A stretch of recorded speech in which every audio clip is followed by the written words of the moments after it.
promote your company as 5 platforms, from the watch to the phone, online, print, and tablet. And I think that you need to, again, remember that you're constantly leaning forward and you're leaning back. Your consumers are doing that all day long. We're leaning forward to look at a headline on the watch. We're leaning forward to get something on the phone. And then that whets our appetite and say, I would like to know more about the crisis of refugees in Europe. And when I lean back, take off my shoes, I want more videos. I want more of an explanation of a story. The smart editors, for lean back, what they're doing is putting their arm around the reader and saying, I know that you know, but I'm going to tell you more. And I think that those 2 tempos are what it's all about. How do I explain it to editors when I work with them? Raw meat and the cooked steak. In the old days, you will be cooking this steak all day long to serve it tomorrow morning. Right now, the hungry tigers want raw meat all day long. Let's see how we used to consume news. The news cycle then.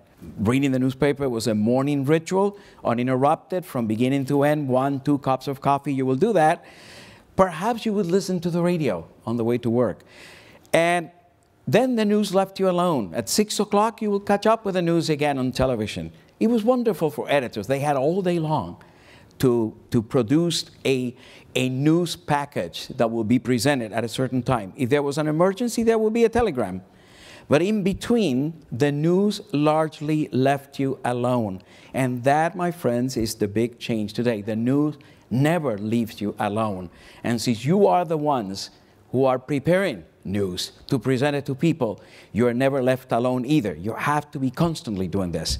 Think about story segments. Every single day in all of your newspapers, there are 4 or 5 stories that when you get out of the gate in the morning, people are going to be following on their watches, on their phones throughout the day. It could be a game tonight.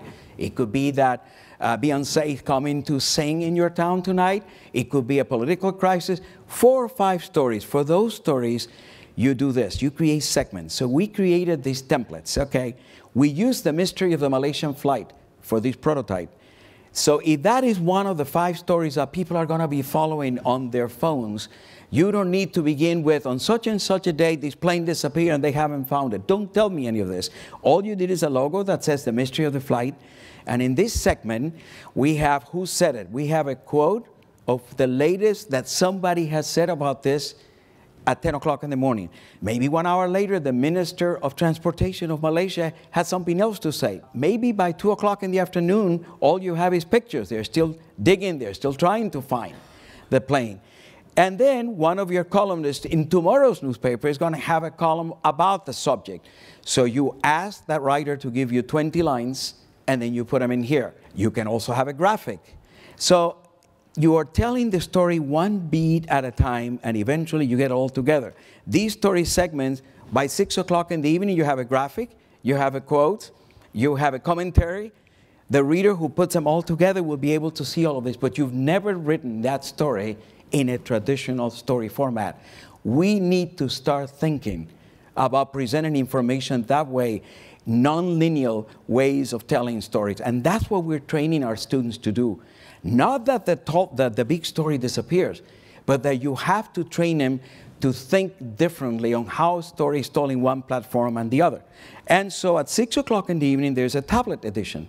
Tablet is totally lean back, very lean back. So it's usually 4 or 5 stories that have video potential, that have the analysis potential. So notice the difference here. The same newspaper presenting very quick takes of what just happened on the phone, on the lean forward, giving you a totally different perspective in print, and at the same time in the tablet, utilizing the potential of that particular platform with video and other type of multimedia. The takeaways on this: we live and work in a 2-tempo environment.